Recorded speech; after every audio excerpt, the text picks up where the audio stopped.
Oi pessoal, tudo bem? Estamos aqui para mais um episódio de Mundo Brasileiro, que para você que já acompanha o canal, é uma série aqui especial de final de ano 2016, onde a gente está trazendo brasileiros que moram fora e estão contando as suas experiências. Essa série vai até o finalzinho de janeiro, então ainda temos alguns participantes por aqui, você não pode perder. Então bora lá conhecer de onde está falando o brasileiro que mora fora, no capítulo de hoje, como tem sido a experiência dele. Seja bem-vindo ao meu canal, é um prazer ter você por aqui.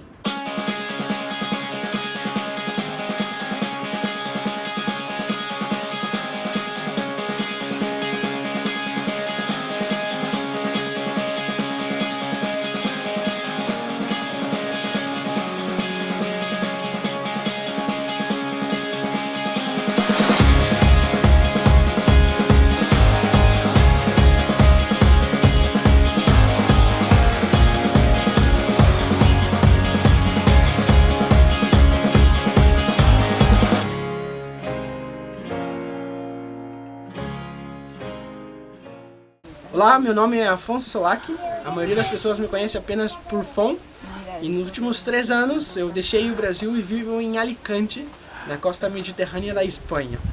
Eu sou engenheiro civil, atuo na área, tenho 26 anos e por hobby escrevo no blog theworldbyfon.com e também publico meus vídeos no canal de YouTube com o mesmo nome.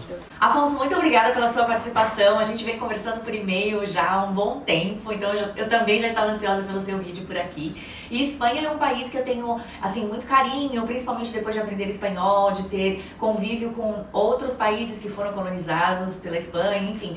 Acabei tendo muito contato e quero um dia conhecer, então tenho bastante curiosidades também. E eu queria saber para você, como foi no começo, assim, quando você decidiu morar aí? Se teve alguma coisa que foi mais complicada, não sei, em relação a contar pra família, em levar pra morar, adaptação. Conta um pouquinho pra gente como foi esse começo. Pra mim não foi muito complicado deixar tudo pra trás, porque afinal das contas eu nem tinha muita coisa mesmo. Além da família, dos cachorros, do papagaio, dessas coisas, eu praticamente não tinha nada. Acabei embarcando nessa aventura com uma mochila pra começar a minha nova vida do outro lado do Atlântico, sozinho. Lá no início, eu acho que o mais complicado para mim me adaptar na chegada aqui na Espanha foi os horários.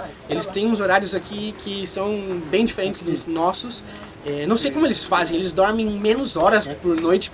Não é possível, porque eles vão dormir super tarde, acordam cedo, fazem uma siesta no meio do dia, mas é tipo 20, 30 minutos, então essa nem vale. E sei lá, eles almoçam às 2 da tarde, às 3 da tarde às vezes, jantam às 11 da noite. É uma coisa meio louca assim, no começo eu achava meio estranho, mas no fim das contas agora eu me adaptei e agora também não quero voltar porque tinha antes, que agora eu gosto mais desse horário. E, na verdade é muito mais prático. Eles vivem muito, aproveitam muito a vida aqui e aproveitam o máximo de horas que eles podem do dia deles. Curioso você falar isso, eu acho que no Chile também tem uma influência muito forte desse lado da Espanha. Aqui também, eles dormem, eu considero assim que eles dormem mais tarde, inclusive tem algumas festas assim que fazem em apartamento e tal, que é liberado em muitos condomínios fazer durante a semana, inclusive até a meia-noite. Eles jantam tarde, eles almoçam muito tarde. Eu lembro que no meu primeiro ano aqui, eu saí no meu horário de trabalho, assim, meio-dia para almoçar e não encontrei restaurante aberto, sabe? Não é comum. Geralmente eles começam a sair para almoçar entre 1 e 1h30 da tarde. Final de semana, então, é bem mais tarde. Mas eu considero isso também como uma característica do estilo de vida que eles levam, sabe? Que se eu comparo principalmente, assim, não falando agora do Chile, mas especialmente de Santiago, com a cidade que eu morava no Brasil, que é São Paulo, tem um ritmo bem mais lento, as pessoas são bem mais tranquilas, fazem tudo mais tarde, acordam mais tarde também para sair para trabalhar, o dia aqui começa mais tarde também, então acho que tudo isso vai acompanhando o ritmo de vida que eles levam, né? Mas é muito interessante você falar isso. Você tem contato com brasileiros aí na Espanha? Você tem mais contato com nativos? Como foi isso para você? E na verdade não conheci brasileiros e aqui em Alicante sinceramente não conheço nenhum outro brasileiro. Se você é brasileiro, tá vendo esse vídeo, tá aqui em Alicante ou aqui perto, escreva-me, me fale alguma coisa, entre em contato comigo e vamos nos conhecer, porque realmente não conheço nenhum brasileiro aqui em Alicante. Olha aí, gente, brasileiros na Espanha, se unam. Encontrem aí o Fon no blog, nos contatos aí, marquem alguma coisa, comecem a gravar juntos. É legal a gente ter essa experiência, ter essas notícias, né, de brasileiros morando fora. Bom, eu quero que você conte pra gente agora se teve algum mico que você pagou aí na Espanha, ou por desconhecimento do idioma, né? Não sei se você já falava idioma quando mudou, ou por desconhecimento da cultura, enfim, é sempre legal a gente saber essas coisas. Não sei se é exatamente uma gafe, mas o que é uma coisa que acontece muito quando os brasileiros vêm pra Espanha é a questão do idioma. E, por exemplo, assim, é muito normal a gente falar em português. Nossa, que quente, né? Quando a gente quer falar que tá calor o ambiente. E aqui, se faz a tradução literal, quente seria caliente. Então é normal que você fale, joder, que caliente. E isso em castelhano significa, tipo, meu, sexy, sabe? Que, sabe, a coisa tá mais picante, sabe? E no começo acontecia muito isso, porque eu ainda não falava espanhol, estava aprendendo, e traduzia literal e saía burradas como essa, sabe? Era a maior vergonha. E para aprender espanhol, na verdade, é muito fácil, principalmente para nós que já se falamos italiano ou português, aprender espanhol é realmente muito fácil. Basta você vir para cá, eu em 3, 4 meses já falava um bom nível de espanhol, claro que não era fluente, mas falava muito bem. Mas as palavras que seguem sendo problemáticas são aquelas que tem um R, que eles fazem R, que ainda não consigo falar perfeitamente. E quando eles fazem também umas terminações que eles usam a língua para fazer um fion, que eu também ainda não consigo falar perfeitamente, mas eu passo a mensagem, isso que é o que importa, e eu não quero atingir a perfeição nesse idioma, já tá bem o nível que eu tenho. Essa coisa do caliente, eu acho que a maioria das pessoas que não falam espanhol acabam pagando mico. Vários leitores já me escreveram quanto a isso e realmente, né, você dizer assim, está muito caliente, eu não sei o que, se referindo ao clima, realmente não tem nenhuma conotação ao clima em si, né, assim, é mais um contexto sexual, assim, então sempre acaba gerando muitas piadas. Mas o que você falou realmente tem verdade, assim, nessa coisa de que às vezes a gente se preocupa muito no começo em falar perfeitamente uma língua e tal. É claro que é sempre ótimo você ter o domínio sobre o idioma, mais portas vão se abrir, mais fácil vai ser para você se adaptar a essa cultura, a se virar por aí. Mas é bem o que você disse mesmo, o mais importante é você ser entendido, você sempre, não sei, pode passar toda uma vida nesse país, você sempre vai ser identificado por uma coisinha ou outra como estrangeiro, então assim, não tem essa preocupação doentia, né, de falar perfeitamente o idioma, não é necessário, é legal sim você aprender, você se dedicar, mas não precisa ficar nessa neura, né. Agora, não sei se já te falaram, mas você já tem o sotaque bem carregado, assim, da Espanha, isso é legal, mostra que você tá tendo um domínio maior, uma inserção maior com o idioma. Isso acontece muito comigo, sabia, Fon? Muito. Eu já tive vídeos que eu já tive que regravar, porque ou saiu muito com esse sotaque do espanhol, que eu tenho bastante, ou saiu com expressões locais aqui do Chile, as pessoas não entenderam, daí eu tive que refazer. Então eu noto isso em você e é legal ver que a gente não tá sozinho nisso. E é legal também ver que quando a gente começa a se apropriar do sotaque, de algumas coisas do idioma, é porque a gente realmente tá mais se adaptando, né? Mas é legal sim essa dica que você deu e esse mico aí foi super, assim, engraçado. Queria então que você falasse pra gente pelo menos 3 coisas aí positivas que você considera na Espanha por morar aí. 3 coisas positivas que eu vejo de viver aqui na Espanha. A primeira delas é que é um país extremamente seguro, eu nunca tive um problema de segurança aqui. Eu saio pela noite caminhando pelas ruas com minha câmera, gravando, seja o que for, nunca há problema. Vejo que há muito policiamento nas ruas, nos meios de transporte, nas estações, nos aeroportos. Algo, realmente, a segurança é um ponto positivo. Outra questão é o clima. Eu vivo numa cidade que atualmente tem 300 dias de sol por ano. Quer dizer, tem um clima incrível. Venta, não faz tão calor, mas não tem chuva, aquela chuva exagerada, então o clima. E a terceira são as pessoas. O povo espanhol é extremamente receptivo, te recebem super bem e te tratam super bem. E pelo menos as pessoas que eu conhecia, o grupo de amigos que eu fiz, sempre me receberam de maneira incrível. Então eu coloco como o povo espanhol como uma das coisas positivas da Espanha. 3 coisas muito boas também que eu valorizo bastante. E do Brasil? Sei que é sacanagem perguntar o que a gente sente falta, porque morando fora a gente sente falta de umas coisas assim muito loucas e às vezes meio óbvias. Mas o que faz falta pra você nesses 3 anos já que você tá fora? E do Brasil, obviamente, que eu sinto falta de muitas coisas. E é óbvio que eu sinto falta da minha família, isso aí é impossível. Todo mundo que sai de casa sente falta da família. Eu sinto muita falta daquele churrasco que a gente faz no domingo. Coxinhas! Feijoada. Eu falta da coxinha, guaraná, pastel, todas essas coisas eu sinto falta. Obviamente, a culinária brasileira nem sempre eu consigo encontrar os ingredientes para fazer aqui na Espanha. E eu sinto falta, por exemplo, aquela coisa de ir pra casa da avó e ficar lá, e a avó faz tudo pra você, e vem os primos e tudo isso, sabe? Eu sinto muita falta disso. Uma delícia e uma pena, né, perder tudo isso. São coisas tão pequenas que a gente passa a valorizar, assim, ganha um grau de importância na nossa vida gigantesco, né? Tirando os lugares, assim, óbvios da Espanha, que lugares agora que você tá aí com outro olhar, né, um olhar de morador, que você recomenda que as pessoas conheçam e de repente elas não vão porque não tá, sei lá, no caminho turístico, nos lugares óbvios, né, pelos quais o turista passa, e que de repente, não sei, uma pessoa foi morar aí há pouco tempo, mas ainda não descobriu esse lugar e que seria legal se ela descobrisse? A Espanha é um país extremamente turístico, tem muitos destinos que são imperdíveis para qualquer viajante que passe por aqui, mas eu gosto de deixar como um segredinho assim que pouca gente que vem do Brasil vem conhecer, que é um povoado chamado Guadalest, que é incrível, tá fora assim do mapa principal de turismo, não é Sevilha, Granada, Barcelona, Madrid, é um bem pequenininho, mas que é incrível, fica no topo de uma montanha com um lago super azul nas laterais, e eu recomendo muito, procurem por esse nome se vocês tiverem aí a oportunidade, tiverem mais tempo na Espanha, procurem por esse nome, Guadalest. Olha só, incluso eu não tinha pensado nesse lugar. Incluso. Você entendeu, né? Essa dificuldade que a gente vai tendo vai virando uma salada o negócio, mas enfim.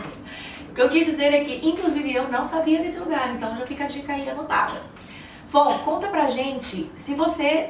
Aquelas perguntas básicas, mas que todo mundo quer saber, e muita gente que me segue tem comentado que deseja morar na Espanha, passar uma temporada na Espanha, fazer intercâmbio, enfim. Então por isso que eu quero te perguntar. Primeiro, se você já teve algum tipo de preconceito aí, porque em alguns lugares isso acaba sendo comum com estrangeiros, infelizmente. Se você também já sofreu algum tipo de preconceito ou de intolerância de brasileiros mesmo, quando você passou a morar fora, a gente sabe que isso também existe. E por último, se apesar de todo esse tempo aí, pelo visto eu vejo que você gosta de morar aí, se você pensa em voltar algum dia pro Brasil. São as 3 coisas que eu quero saber. Eu acho que o espanhol ele recebe muito bem os estrangeiros, como eu comentei anteriormente, sejam os que vêm do norte da África, sejam os que vêm do leste europeu, sejam os que vêm da América Latina, e recebe de maneira extremamente cordial. Claro que de vez em quando sai uma brincadeira, uma piadinha ali, latino, brasileiro, não sei o quê, mas se nota que é de uma maneira extremamente saudável, não existe um rancor, uma raiva por detrás desses comentários, e eu nunca tive problemas com isso nesses 3 anos de Espanha. Com relação a brasileiros que me vêm fora do país, sim, já tive reações, principalmente em comentários do blog ou do canal, de pessoas dizendo, olha, poxa, mas tu tá fora do país, não pode falar do Brasil assim, tu não é patriota, tu não sabe? Às vezes acontece esse tipo de coisa, as pessoas nem sempre sabem qual que é a história que tem por trás dessa cara que mostra que tá aparecendo na câmera, e simplesmente julgam por uma situação que estão vendo, por uma foto, por um texto, e acham que às vezes, quem sabe, a pessoa abandonou o país. Sim, já sofri esse tipo de coisa, é péssimo quando isso acontece, mas tem que saber relevar e tentar interpretar que essas pessoas, muitas vezes, simplesmente não estão por dentro de toda a situação e que estão falando sem saber. Acontece e eu não dou bola pra frente e deixamos isso pra trás.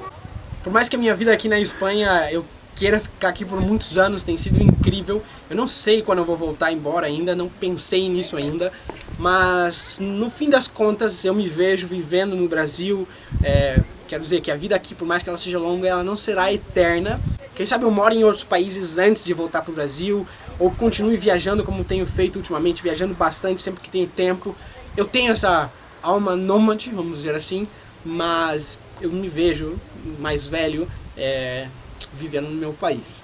Eu acho que essa coisa do preconceito morando fora, a gente tem muito medo de passar, mas como outros participantes que já estiveram por aqui disseram, e também pela experiência que eu tenho, eu vejo que isso pode sim acontecer, de você morar fora e sofrer algum tipo de preconceito. Mas na maioria das vezes também pode estar muito aqui, sabe, na nossa cabeça. Muitas vezes a gente, porque não conhece aquela cultura, porque a pessoa reage de uma forma diferente, que está dentro da normalidade da cultura dela, a gente acaba muitas vezes interpretando aquilo como preconceito também. Não estou dizendo que não exista, mas muita coisa também está na nossa cabeça, né? Porque eu percebo muito em diferentes países que foram mencionados aqui, que as pessoas não chegaram a passar por isso. Eu também nunca cheguei a passar por isso. Eu acho sim que não dá pra gente generalizar, muita gente tem, muita gente não gosta da chegada de estrangeiros e outras coisas, mas também depende muito da nossa personalidade, depende muito de como a gente vê a vida. Às vezes a gente acha que tudo tá contra nós. Então, é uma coisa que a gente tem que equilibrar bem, e eu fico feliz que você não tenha te acontecido nada nesse sentido. E sobre essa questão de realmente os brasileiros não entenderem, não permitirem mais que a gente opine sobre o nosso país, simplesmente pelo que a gente foi, porque a gente passou a morar fora, isso é muito chato, mas enfim, é uma coisa que a gente tem que relevar, vai ser sempre o nosso país, isso não muda, né? E interessante você dizer que pensa em de alguma forma, nem que seja mais velho, voltar ao Brasil. É interessante esse ponto de vista, né? Por isso que eu gosto de conversar com pessoas morando fora, que cada um tem uma percepção a respeito desse assunto, né? Muito legal. E o que você recomenda, então, para a pessoa que pensa em morar fora? Eu sinto que, principalmente nesse ano de 2016, onde tanta coisa aconteceu, eita, ano longo esse, principalmente envolvendo a política, escândalos no Brasil, enfim, tem sido um ano de muitas perguntas, mais do que tudo, né, de muita gente querendo encontrar respostas para fazer um país melhor, onde a gente tem observado muito a questão de escutar o outro, de repente até exercitar a tolerância, de escutar uma opinião diferente, enfim. Eu sinto que muita gente, por conta disso, tem decidido, assim, morar fora. Qual conselho que você dá? É pé no chão, tem que ter planejamento. Fazer essas coisas tudo na porra louca, querer sair, vamos ver, tentar a sorte, não recomendo. Eu acho que isso aí é a pior loucura que você pode fazer. Então, se tu pensa em sair do Brasil, seja pela crise, seja porque você quer viver uma experiência no exterior, ou simplesmente porque você está cansado da vida que você leva, eu te dou o maior apoio. Mas faça isso com planejamento. Pesquise muito, seja teimoso, use muito o Google, e tenha certeza que você vai chegar num lugar e vai ter uma situação segura, que você não vai ficar à mercê das decisões de possíveis empregadores, ou quem sabe ficar vivendo a angústia que é não saber se seu visto vai ser aprovado, ou na pior das hipóteses, inclusive ficar ilegal. Então, planeje muito antes de fazer isso. E agora especificamente para quem quer morar na Espanha, tem algum conselho específico? Só fica ligado que a Espanha está numa crise econômica mais ou menos aí desde 2008, 2009. E sim, realmente existe uma alta taxa de desemprego, e a gente vê inclusive pessoas pela rua pedindo bastante gente pedindo dinheiro, pais de família inclusive. Então fica ligado com isso, tenha certeza do teu emprego, mesma coisa que eu falei antes, não venha muito da porra louca, pra não sofrer, sabe? Porque a vida no exterior, se ela não for, sabe, estável, ela não é aquela maravilha que parece que a gente vê nas fotos da galera do Face e nos blogs por aí. Nossa, você falou tudo. Eu sempre friso bem a questão do planejamento, de pesquisar, de escutar outras opiniões. E ficou tão fácil, né? Depois de tantos blogs, depois de tantos canais, de tanta gente aí disposta a ajudar, a dar dicas. Nossa, conselho precioso esse. Bom, o vídeo tá uma delícia, mas a gente tem que terminar. E eu queria que você, assim, resumidamente dissesse pra gente, pro pessoal em casa, o que você considera que é preciso para ser feliz morando fora, sabe? O que a gente precisa fazer, de repente o que a gente precisa abrir mão, observar. Eu acho que esse tipo de dica, que nem sempre é tão óbvia em blogs ou em pesquisas, é super importante, você sabe disso, pra gente conseguir morar fora ou se adaptar de uma forma mais rápida. Você precisa ser uma pessoa com grande capacidade de se adaptar às situações, às circunstâncias, aprender muito a tolerar as pessoas e as situações, ter muita paciência e ver as coisas não só pela sua aparência, mas sim pela sua essência. E a melhor parte de morar fora, sem dúvida, é conhecer outras pessoas, viver outras culturas, ver que o mundo não é só aquilo que está no teu bairro, na tua cidade, no teu estado, que é muito maior. Você descobre que não existem limites, que é impossível você conhecer tudo, viver tudo. E o melhor é que te desperta essa vontade de sair conhecendo o mundo, sair viajando, e que você vê que você é livre e que não tem nada que te amarra, que te segura, que te impede de fazer isso. Só é preciso coragem e planejamento. Um grande obrigado ao Pigmento F por essa oportunidade de estar mostrando a minha história aqui em Alicante para vocês. Se inscrevam no canal e não esqueçam também das suas redes sociais e obviamente das minhas também. Acompanhem lá no blog, nas minhas redes sociais e aqui no meu canal também, no The Work by Phone. e onde eu falo de viagens, eu falo de dicas para melhorar a tua viagem, a gente mostra os meus destinos. Eu estive na Islândia, na Índia, no Vietnã, na Birmania, na Rússia, na China, um montão de lugares, e eu convido vocês para que conheçam lá também. Obrigado mais uma vez e um abraço maior que o Atlântico. Eu que te agradeço a participação, muito obrigada por colaborar com o meu canal, muito obrigada mesmo, um grande beijo pra você, seja feliz aí na Espanha. E, pessoal, aqui estão os contatos dele, pra quem quiser seguir, pesquisar um pouco mais. Um beijo, até o próximo vídeo!